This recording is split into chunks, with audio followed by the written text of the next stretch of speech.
बाकी जितने भी लोग हैं अगर पीछे बैठेंगे तो करना है, पीछे हो जाएंगे थोड़ा सा लोगों को देखने खड़े हो जाएंगे पीछे।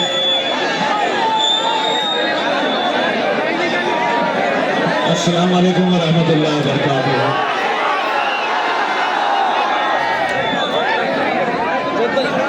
सीढ़ी के ऊपर जो है इस पे खड़े हो जाओ।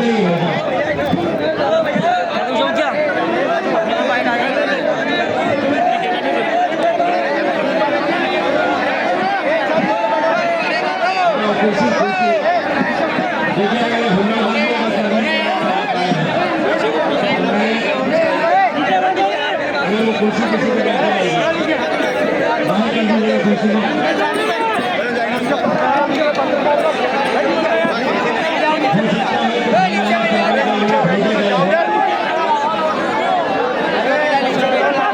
हो सकता है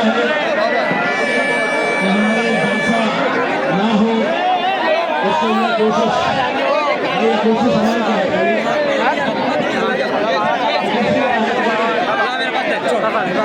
वैसे सारी कुर्सी की लड़ाई तो चल रही है पूरे महाराष्ट्र में।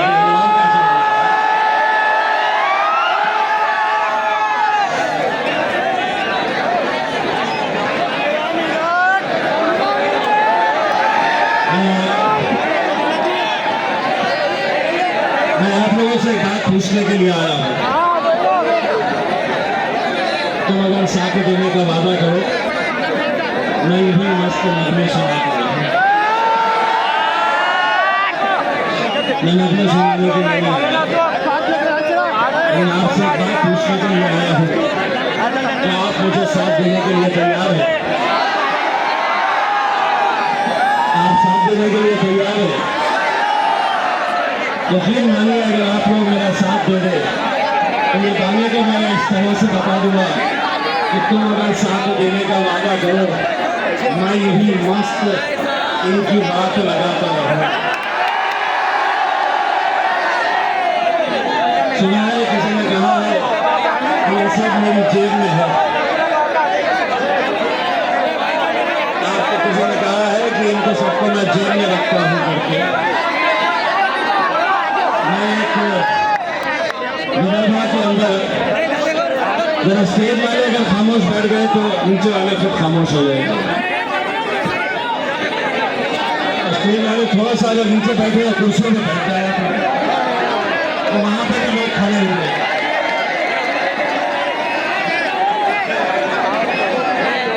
आप नीचे बैठे तो वहां पर भी लोग।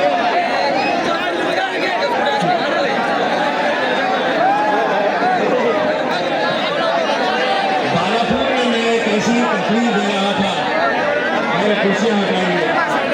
देखिए वक्त बहुत कम है और भगाते हुए हमने गाड़ी आपके बीच पहुंचे हैं। रास्ते पे जगह जगह पर बैठ जाए आप लोग, सलाम दुआ अगर हो गए होंगे तो यानी तो आप आगे भी बोल लीजिए तकलीफ करिए। अगर आप लोग नहीं बैठना चाहते तो मैं बैठता हूँ।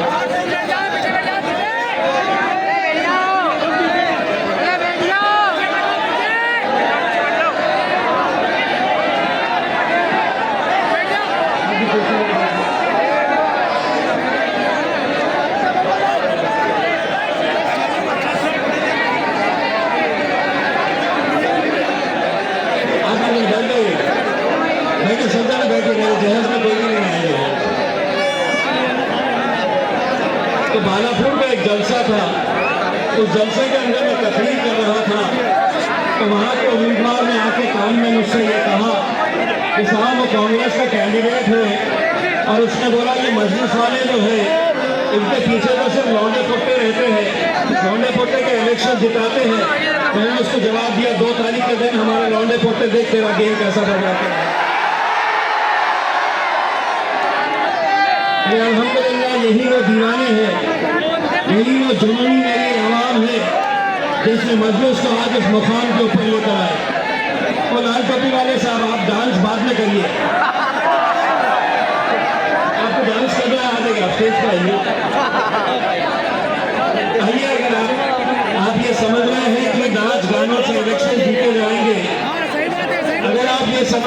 कि हुक्मबाजी और हंगामा करने से इलेक्शन जीते जाएंगे, तो मेरे भाई हम बहुत गलतफहमी का शिकार हैं। अगर मैं आपके जोश को, आपके जज्बे को मैं सलाम करता हूँ, मैं आपकी दीवानगी को सलाम करता हूँ, लेकिन मेरे भाई हम पिछले 12 दिनों के अंदर हजारों किलोमीटर का सफर हमने तय किया है। महाराष्ट्र के हर जिले के अंदर हम गए हैं सिर्फ लोगों से ये इंतजार करने के लिए कि अब वक्त आया है मजलिस इत्तेहाद-ए-मुस्लिमीन का साथ देने के लिए। कई हजार किलोमीटर सफर तय करने के बाद आखिर हम भी इंसान हैं, तकलीफ हमें भी होती है, दर्द हमें भी होता है, थकान हमें भी महसूस होती है, लेकिन उसके बावजूद आप यकीन नहीं मानेंगे, हमारी गाड़ी के अंदर हमारे पास दवाई रखी हुई है। दवा खाकर बीमार होने के बावजूद भी, गला बैठा हुआ, इसके बावजूद भी दवा खाकर हम आप लोगों के बीच में आ रहे हैं, तो एक पैगाम लेकर आप लोगों के बीच में आ रहे हैं। एक ऐसा पैगाम लेकर आ रहे हैं कि यहाँ पर महाराष्ट्र के अंदर हमें एक मौका मिला है। आप देख रहे हैं कि महाराष्ट्र के हालात कैसे तैयार किए गए हैं।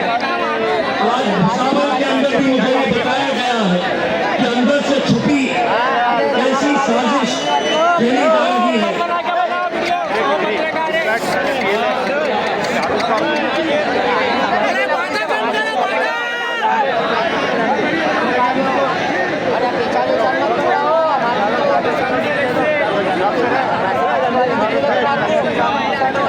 सबसे पहले तो यहाँ के जिम्मेदारों से अपनी मर्जी का इजहार करना चाहते हैं कि आप अगर ये समझ रहे हैं कि छोटी सी गली के अंदर आपने जलसा मुनाफिक करने, तो जिस किसी ने भी ये फैसला लिया है, मेरे हिसाब से या तो हमें सियासी सूझबूझ नहीं है,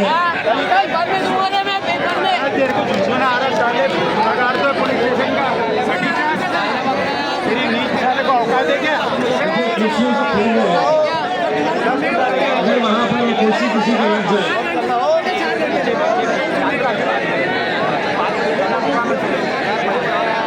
भाई कोई एक जिम्मेदार अगर वहाँ पे होगा, मेहरबानी करके देखिए, हमें कोई इलेक्शन इतना प्यारा नहीं है, हमें कोई इलेक्शन अगर हम हार गए चलेगा, लेकिन अगर किसी को जरा सी भी चोट आई तो हम समझते हैं कि आपके जख्म हमारे कोई इलेक्शन से बड़े नहीं हो सकते हैं मेरे भाई।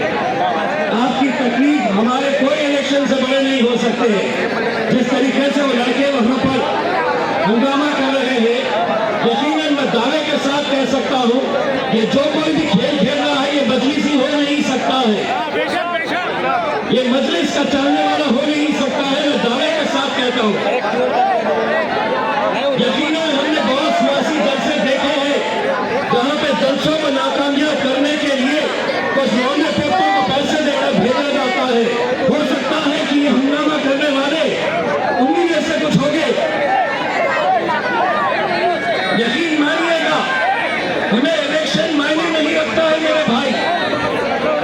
अभी हमने रास्ते के ऊपर देखा है कि कैसे नौजवान लड़के मोटरसाइकिलों के ऊपर बैठ के ट्रिपल गाड़ी चलाते हुए इतनी स्पीड से गाड़ी चला रहे थे, हम उन्हें गाड़ी में बैठ कर हाथ जोड़ रहे थे कि तुम्हारी जान से बढ़कर ये इलेक्शन नहीं है मेरे भाई। मजलिस के लिए तुम हमें अजीज है, इलेक्शन आएंगे, इलेक्शन जाएंगे, लेकिन आज एक पैगाम लेकर आए हैं मेरे भाई। दुनिया हमें देख रही है, महाराष्ट्र के अंदर हर सियासी पार्टी ये सोच रही है कि आखिर ऐसा क्या हो गया है कि महाराष्ट्र के अंदर मजलिस की एक आंधी चली पड़ी है, मजलिस का एक तूफान आया हुआ है, एक दीवानगी ऐसी जो मैं नहीं समझता हूं कि मैंने पिछले 10-12 सालों के अंदर देखी है। मैं सबसे पहले तो आप लोगों को बहुत बहुत मुबारकबाद देता हूं बिहार की कामयाबी के लिए। बिहार में जहां हर कोई हमें झुकता हुआ देखना चाह रहे थे, हमें खत्म होता हुआ देखना चाह रहे थे, लेकिन आप जैसे दीवाने थे, आज जैसे मजलिस से मोहब्बत करने वाले थे, जिन्होंने वहाँ पर हमें फतह दिलाई, और हम भी वहाँ पर जिस तरीके से मेहनत किए, दिन और रात, बहुत सारे ऐसे नौजवान लड़के बिहार के अंदर सुबह से लेकर रात तक घूम रहे थे, क्योंकि उन्हें मालूम है कि वो इलेक्शन में अगर हमें कामयाबी मिलेगी तो ये इलेक्शन हमारा आसान होगा, और ये इलेक्शन में हमें कामयाबी मिलेगी तो यकीन मानिए हर महानगर पालिका के ऊपर मजलिस का झंडा लहराएगा।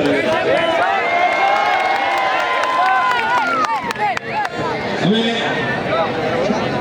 इस बात का अच्छी तरीके से नहीं है कि आज इस महाराष्ट्र के अंदर जो कट्टर एक दूसरे के दुश्मन है, राजनीतिक दुश्मन जो है, वो एक दूसरे से हाथ मिलाए हुए हैं। इसलिए हाथ मिलाए हैं कि उन्हें इस कुर्सी की अहमियत का अंदाजा है, उन्हें ये अंदाजा है कि नगर परिषद के अंदर अगर हम चुनकर आते हैं तो आगे का राजनीति का सफर उनका आसान होता है, अपने इलाकों की तरक्की वो करवा सकते हैं, अपने इलाके के अंदर विकास के काम वो करवा सकते हैं। और एक हम है जो हमारे सामने कुर्सी नजर आ रही है, एक हम है जहां पर अगर हम मुत्तहिद हुए, अगर हम एकजुटगी के सबूत दिए तो उस कुर्सी के ऊपर हमारे अलावा कोई और नहीं बैठ सकता है, मेरे भाई, कोई नहीं बैठ सकता है। लेकिन बड़े अफसोस के साथ कहना पड़ रहा है, बहुत ही अफसोस है इस बात का, हमें इस बात का अफसोस है कि आज इम्तियाज जलील आपका एक भाई, आपका एक बेटा, आपका दोस्त आपके बीच में जो खड़ा हुआ है, वो क्या वजह है मेरे भाई कि महाराष्ट्र से एक मुस्लिम मेंबर ऑफ पार्लियामेंट चुनकर आया, लेकिन उसको हराने के लिए कैसी कैसी ताकतें जुड़ गई थी। सभी सियासी पार्टियों ने यह तय कर लिया था, चाहे वो भाजपा वाले हो, शरद पवार हो, अजीत पवार हो, शिवसेना के दोनों शिवसेना हो, कांग्रेस हो, सभी ने यह तय कर लिया था कि इसे किसी भी हालत के अंदर हमें गिराना है। और उन्होंने फिर किसका सहारा लिया? मैं आपको यकीन के साथ कहता हूँ कि तमाम सियासी पार्टियों के अंदर हिम्मत नहीं थी अल्हम्दुलिल्लाह हमें हराने की। अगर हमें किसी ने हराया तो हमारी सफों में मौजूद दलालों ने हराया। और वो दलाल अगर औरंगाबाद में है तो मैं दावे के साथ कह सकता हूँ, मैं दावे के साथ कह सकता हूँ वैसे ही दलाल भुसावल में भी यकीनन मौजूद है। हमें कोई फर्क नहीं पड़ता है एकनाथ शिंदे का मफलर डालकर घूमने के लिए, कोई फर्क नहीं पड़ता है उन्हें अजीत दादा का मफलर डालकर घूमते हुए। मेरे भाई ये बताओ, मुझे नहीं मालूम है कि यहाँ पर मुकाबला किसके खिलाफ, लेकिन अगर कोई अजीत पवार के उम्मीदवार मुसलमान है और आप उन्हें वोट डालने का सोच रहे, तो मैं आपको सिर्फ एक बात कहना चाहता हूँ, महाराष्ट्र में हुकूमत किसकी है? किसकी है? बीजेपी की हुकूमत है, आप जानते हैं अच्छी तरह से। उनके साथ कौन है? अजीत दादा, दूसरी तरफ एकनाथ शिंदे। यानी कि अगर आप अपना वोट अजीत दादा को देने का सोच रहे तो आप वो वोट भाजपा को दे रहे हैं, आप अपना वोट आरएसएस को दे रहे हैं, आप अपना वोट गुस्ताख रसूल को दे रहे हैं। सियासत के अंदर मजलिस अपने ईमान का सौदा कभी नहीं करेगी मेरे भाई, इतना आप यकीन रखिए, कभी नहीं करेगी। कभी एक तरफ देखिए मुसलमानों का हाल क्या हो गया है, बच के हम किधर जाए इस सियासी जंगल में, समझिए, बच के हम किधर जाए इस सियासी जंगल में।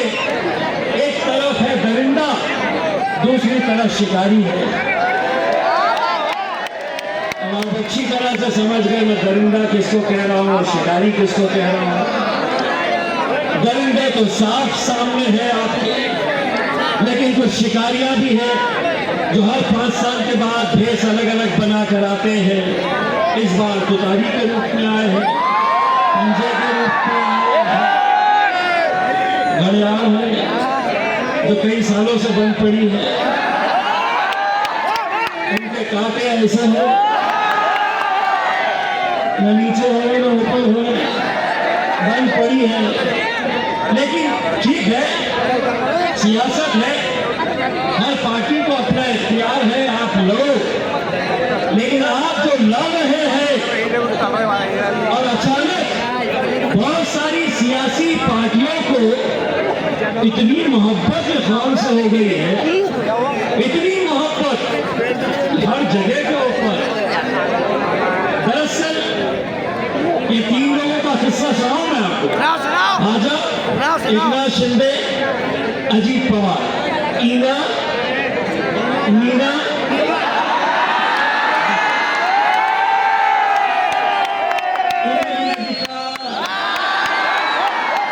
मीना को दो वोट तो मीना जी का खुश, मीना को दो तो मीना जी का खुश, अजीता को दिए तो ईना। बाकी की बात हुई है। दरअसल देवेंद्र फडणवीस साहब बैठे एकनाथ शिंदे और अजीत पवार को लेके और उन्होंने बोले ये लोग को माना था मतदान करना हमने, कारण की यांची बाबरी मस्जिद भी पाडली होती। तर त्यांनी विचारले एकनाथ शिंदेला तो एकनाथराव तुला हे मतदान करतील का? तो एकनाथ शिंदेने जवाब दिया हो साहेब करणार होते, पण ते इम्तियाज जलीलने माझी खूप वाट लावलेली आहे। तो फिर ईना मीना आउट हो गए, तो ईना मीना ने बोले गीता दादा दादा तुम चले जाओ, ये कौम की जिम्मेदारी हम तुम्हारे ऊपर देते। अब बस मुसलमान डंडे तो है ही मेरे दादा दादा दादा तो दादा के साथ ऐसी फोटो आ गई, जन्नत का दरवाजा खुल गया। बस मरे जा रहे हैं, दादा आ रहे, दादा आ रहे, अरे दादा छोटे मोटे दादा तो हम भी हैं, हमारी सरकार है, बहुत सारी जगह के ऊपर से खबर आ रही है, बहुत सारी जगह से कि बोले साहब वो पुलिस को फोन कर रहे, पुलिस वाले हमको बुला रहे, पुलिस वाले बुला के हमको धमका रहे हैं कि तेरा वो पुराना केस है हम निकालेगा, ज्यादा कूद मत, मजलिस को यहाँ पे लेके मत आ। कभी एकनाथ शिंदे साहब का फोन आ जा रहा, पुलिस वाले हैं तो उनकी सुन के हमारे बच्चों को बुला रहे हैं, बोले मजलिस को इधर लाने का नहीं। यही वो लोग हैं, यही वो लोग, उसमें हमारा रतन का पंजाबी है जो बिहार के अंदर जब हम गए तो हमको बोले वो हैदराबाद की शेरवानी यहाँ क्यों आ रही है? बड़े बड़े नेता वहां पर आए बिहार में और बड़े हैदराबाद वाले ओवैसी को यहाँ पे बिहार के अंदर कौन पहचानता है? क्यों यहाँ पर उनको कौन उनको वोट देने वाला है? अब हमारी फितरत ऐसी हो गई है सला, हमको कोई कुछ बोला ना तो हम रख रहे नहीं कुछ भी, ऐसा सूच सुनिए वापस दे दे रहे, क्योंकि अपन कांग्रेस के बयान सुनने के लिए न अपन एनसीपी के हैं न मशाल के हैं, बाकी दूसरे पार्टियों के गुलामों की आदत हो गई, कुछ भी बोलो बोले मालिक नाराज हो जाएंगे। तो अपना मालिक एक ही, अपना मालिक आखिर चिंता नहीं हो से कौन घबरा रहा। तो बिहार के अंदर जब बोले मैं हैदराबादी अवैसी को बोलो हैदराबाद में हो और बिरयानी खाओ, यहाँ पे आने की जरूरत नहीं। तो मैंने कांग्रेस वालों को बोला क्यों तुम्हारे मम्मी इटली से आए थे, हमने कुछ बोले थे, तुम्हारा भाई हैदराबाद से आ रहा तो सारों को बड़ी तकलीफ, सारी तकलीफ कि नहीं वो क्यों आ रहा है करके। और अभी तो अल्हम्दुलिल्लाह मजलिस का एक छोटा सा अगला सा सिपाही आया है तो ये इतनी हालत हो गई है 6 फीट 4 इंच की शेरवानी जिस दिन भुसावल में आ जाएगी तो सोचो क्या हाल होगा। खुली चुनौती वो सभी राजनीतिक पार्टियों को देकर जा रहा हूं। वैसे एक बात बताओ, तुम्हें ऐसा लग रहा होगा कि तुम ही लोग आए हैं सुनने के लिए, ये इनके जरिए तुम्हारे दुश्मन भी घरों में बैठ कर सुन रहे हैं।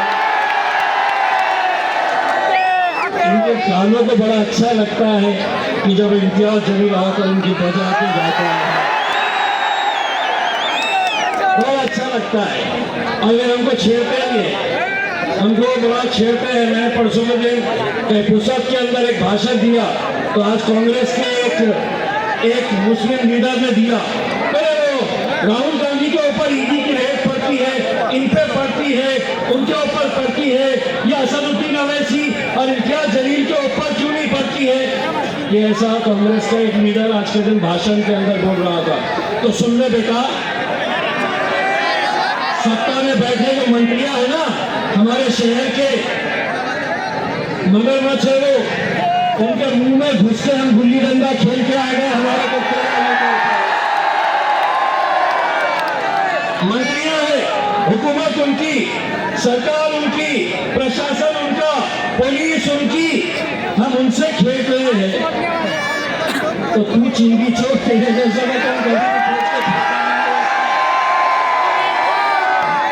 लेकिन एक बात मैं आज के दिन भुसावल में सबको, जो राजनीतिक पार्टी के लोग, मेरे भाइयों, मैं आप लोगों से विनती कर रहा, जो भी भाजपा का नेता होगा या फिर भरार वाला होगा, ये वाला होगा, अमका होगा, डिमका होगा, इना मीना डिका होंगे, सबके नेताओं से एक बात पूछना, ये जितनी पब्लिक आई है, इतने जमा करने के लिए 200 500 देना पड़ता है,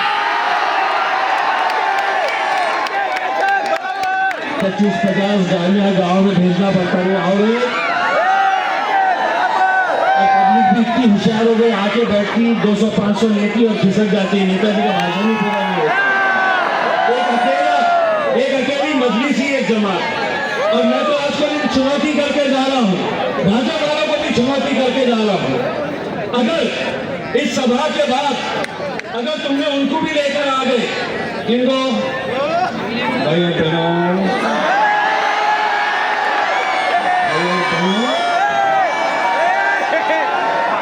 समझ में ना, नाम लिएगा किसका? सारी तकलीफ उनको यही है कि उन्हें बोल रहे इशारों में और पब्लिक समझ जा रही है।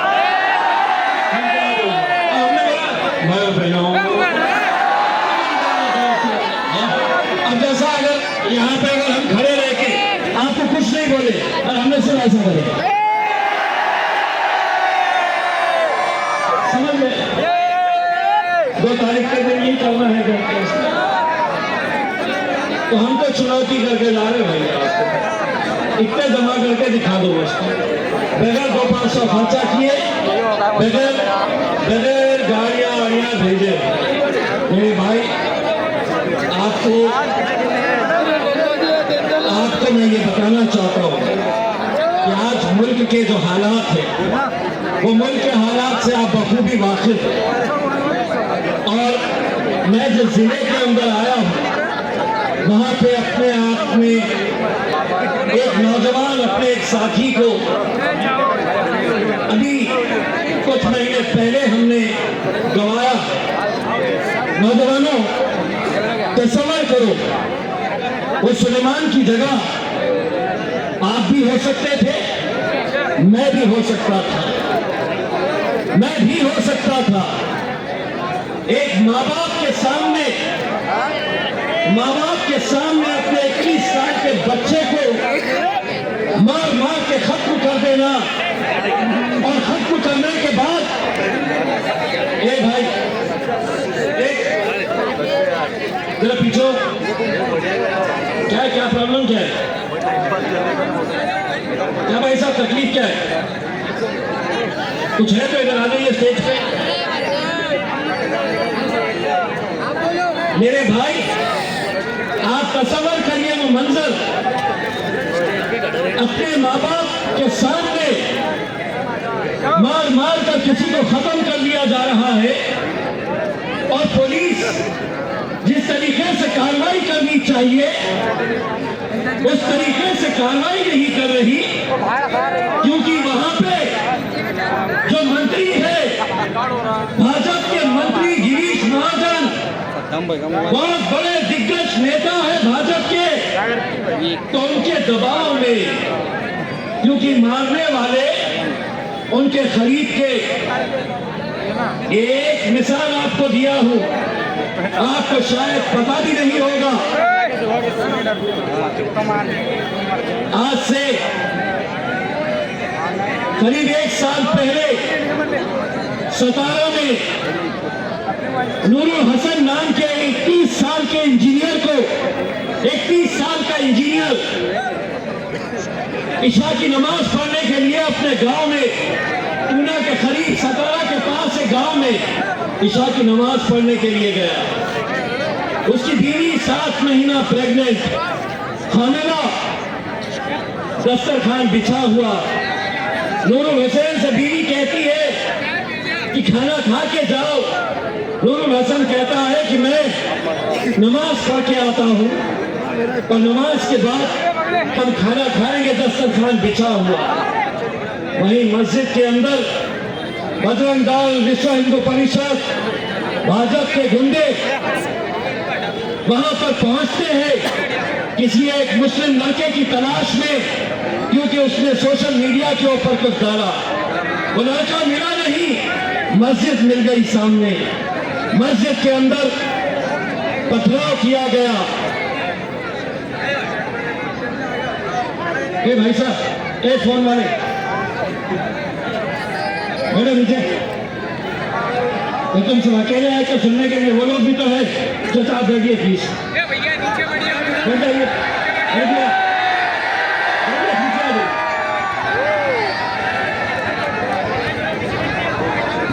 तो वो गुंडे मस्जिद के अंदर पथराव करते हैं। वो नूरुल हसन दरवाजे के सामने खड़ा हो जाता है चट्टान की तरह कि ये गुंडे मस्जिद में ना आए। बुजुर्ग लोग नमाज पढ़ रहे, और उसी मस्जिद में उनके वालिद, दुबले पतले बुजुर्ग आदमी, उसी मस्जिद के अंदर नमाज पढ़ रहे। गुंडों की तादाद ज्यादा, धक्का देकर दरवाजा तोड़ते हैं। नूरुल हसन गिरता है वहीं पर। बड़ी फर्शी पड़ी थी वहां पर, मस्जिद में काम चल रहा था। वो फर्शी उठाकर नूरुल हसन के सर पे मारते हैं। एक लड़के के हाथ में रॉड था, वो रॉड से उसके सर पे नूरुल हसन उसी मस्जिद के अंदर मेरे भाई दम तोड़ देता है। तसव्वुर करो वो बाप जो मस्जिद में नमाज पढ़ने के लिए आया, अपने बेटे की लाश देख रहा है वहां पे। कुछ लड़के उसके घर जाते हैं, उसकी बीवी 7 महीना हामिला, दस्तरखान बिछा हुआ, और लड़के जाकर उसको कहते हैं कि तुम्हारा शौहर अब जिंदा नहीं है, उसे मार दिया। हमें क्या, कोई फर्क नहीं पड़ेगा। कौन नूरुल हसन, मैं तो पहचानता नहीं। कौन सुलेमान? अरे आज ये वक्त क्यों आ रहा है हम पे? कभी सोचा है आपने कि आज हमारी मस्जिदें हमारी आंखों के सामने शहीद कर रहे, हमारे मदरसे? दुआ करिए मेरे भाई, महाराष्ट्र का एक सबसे बड़ा मदरसा, महाराष्ट्र का हजारों नहीं लाखों बच्चे वहां से तालीम हासिल कर रहे हैं। आलिम बन के बाहर निकले, पूरे हिंदुस्तान में फैले हुए हैं। हुकूमत की पूरी नजर उस मदरसे के ऊपर है। दिल्ली में ब्लास्ट हुआ, हम उसकी निंदा करते हैं। जिस किसी ने किया उसके ऊपर कार्रवाई करो, लेकिन एक की गलती तुम दूसरों को नहीं दे सकते हैं। हर मदरसे के अंदर अगर तुम ये ढूंढेंगे कि इस मदरसे के अंदर आतंकी पनप रहे हैं, तो सोचिए मेरे भाई, आने वाला वक्त कैसा होगा। क्या तुम्हें उम्मीद है? अगर तुम्हें यकीन है, अगर तुम्हें उम्मीद है, तुम्हें पूरा भरोसा है कि हाँ तुम्हारी आवाज अजीत दादा उठाएंगे, उद्धव ठाकरे उठाएंगे, कांग्रेस वाले उठाएंगे, तो मेरे भाई हमारा साथ मत दो। नहीं चाहिए, आप जिसको देना चाहे आप अपना वोट दो, लेकिन मेरे भाई मैं पूरी जिम्मेदारी के साथ ये कह रहा हूं, खुदा ना करे हमारे बुरे वक्त के अंदर कोई नहीं साथ देने वाला, कोई नहीं। आज इम्तियाज जलील ने जरा सा क्या बोल दिया तो कल एक पुलिस स्टेशन से फोन आया कि हम लीगल एडवाइस ले रहे हैं आपके ऊपर एफआईआर रजिस्टर करना। क्यों? क्योंकि मैंने दादा के खिलाफ कुछ बोला, मैंने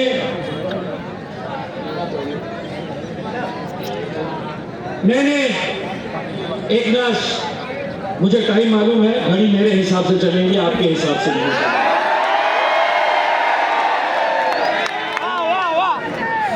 मैंने एक नाथ शिंदे के खिलाफ कुछ बोला, मैंने देवा भाऊ के बारे में बोला, मैंने उद्धव के बारे में बोला, तो मैंने उनको साफ कहा, मैं बोला अगर आप ये फोन मुझे इसलिए कर रहे हैं कि मेरे आने वाले जलसों के अंदर मैं खामोश बैठ जाऊंगा, गाना सुना के खवाली सुना के आ जाऊंगा, तो आप गलत हैं।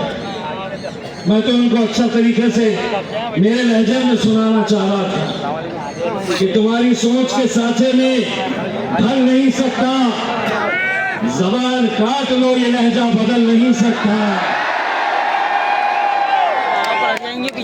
लोगों का पुतला समझ रहे हो क्या? तुम्हारी लौ से लोहा पिघल नहीं सकता। और हाँ, तुम जिन जिन का नाम लिए ना कि इम्तियाज जलील ने इनके बारे में बोला है, तो मेरे ऊपर एफआईआर। क्या महाराष्ट्र के अंदर तुम गूंगे हो जाते हैं जब हमारी कौम के बारे में, हमारे बच्चों के बारे में, हमारे मजहब के बारे में बोला जाता है, तब उनको छूट और सारी बंदिशें हमारे ऊपर। लेकिन हम भी अच्छी तरह से उनको ये पैगाम दे चुके हैं और आपके जरिए भी ये पैगाम दोबारा उन्हें दे रहे हैं। हम कोई गूंगे मुक्के नहीं है। महाराष्ट्र के अंदर चिंदी चोला अहमदनगर का एमएलए इतना बड़बड़ कर रहा था, इतना बड़बड़ कर रहा था, दादा का आदमी है वो, आपको क्या बोल के पुकार रहा था पता है? अगर आज भुसावल के अंदर कोई मुसलमान दादा का झंडा और मफलर पहना हुआ है तो उसको उसी की पार्टी का एक आमदार लाने बोलकर पुकार रहा है और ये सारे गुलामी कर रहे हैं उनकी।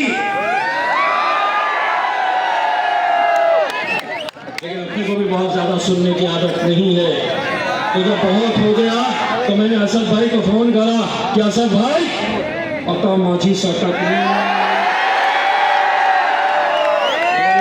क्या करेंगे तुम? मैं जाके आता मैं एक राउंड मार। मेरा खायद है, बोले तुम अकेले क्यों जा रहे? चलो मैं भी चलता हूँ। और वहाँ पे जाके साफ तरीके से उनको बोल दिए, चिकनी चमेली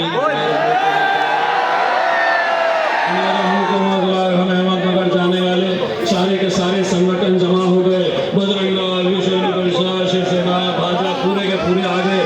पुलिस के पास चले गए और पुलिस को जाके बोल दिए की आम्ही त्याला आमच्या शहरामध्ये पाय ठेवू देणार नाही। और अच्छा मेरे बाप के जहेज में आया है कैसे? अगर अपने को भी बोला पाय ठेवू देणार नाही, अपन भी वहां पे गए और जाती बोल रहे हे बघ माझा पाय ठेव, माझा काय वाकडा करतो एक तो ठीक करे, दूसरा एक बम्बई में हर रोज बुला के मीडिया वालों को रोज कुछ ना कुछ कितना है मन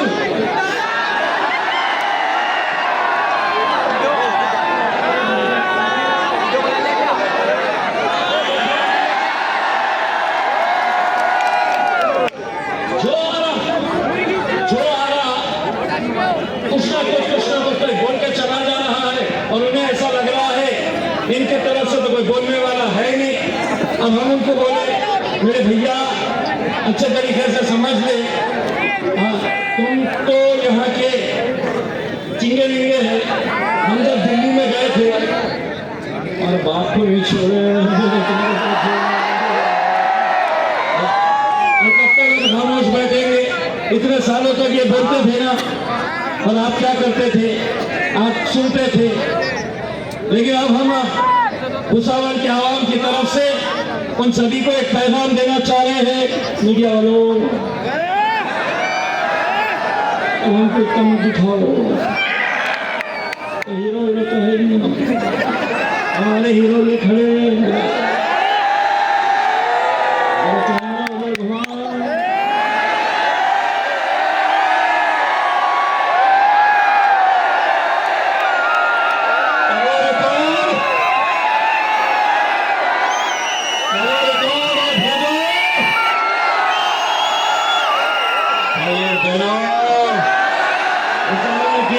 की तरफ से सुन लो एक बात, बोला भाव तुम भी सुन लो, एक बार शिंदे साहब तुम भी सुन लो, दादा तुम भी सुन लो। बाबरी मस्जिद शहीद करने के बाद बड़े गर्व से कहने वाले उद्धव ठाकरे तुम भी सुन लो, शरद राव तुम भी सुन लो, तुम भी सुन लो। भुसावल की आवाम क्या कहने वाली है अच्छी तरह से सुन लो। इतने सालों तक तुम बोलते थे, अब हम बोलेंगे और तुम्हारे आपको भी सुनना पड़ेगा।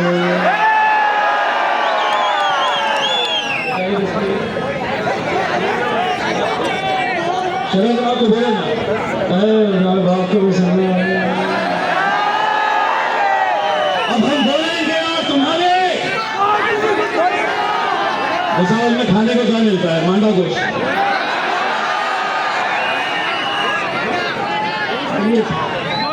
मांडा गोश्त मिलता है ना? शादी आगे हो नहीं रही क्या? खाना खाए नहीं क्या? जोर से बोलो।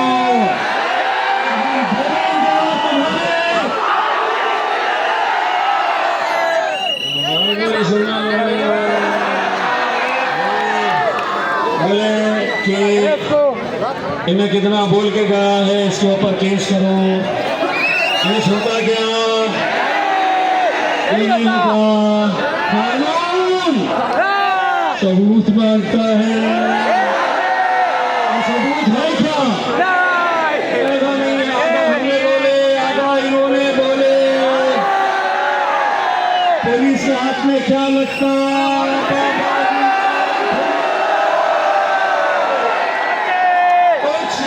हम बोल के निकल जाएंगे, बस जाते जाते आपको इतना कह जाएंगे 2 तारीख के दिन पोलिंग बूथ में जाना, ईवीएम मशीन सामने नजर आएगी, पतंग की निशानी देखना और देखते ही बस पतंग पतंग पतंग पतंग पतंग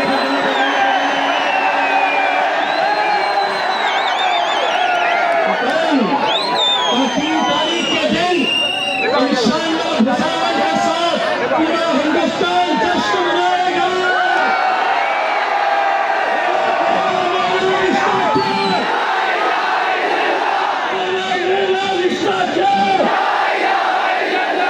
बहुत सारे उम्मीदवार जो अलग अलग इलाकों से खड़े हुए हैं, मैं आप लोगों से अपील करूंगा, मैं इधर देखो ना उधर देखो, सीधा जाकर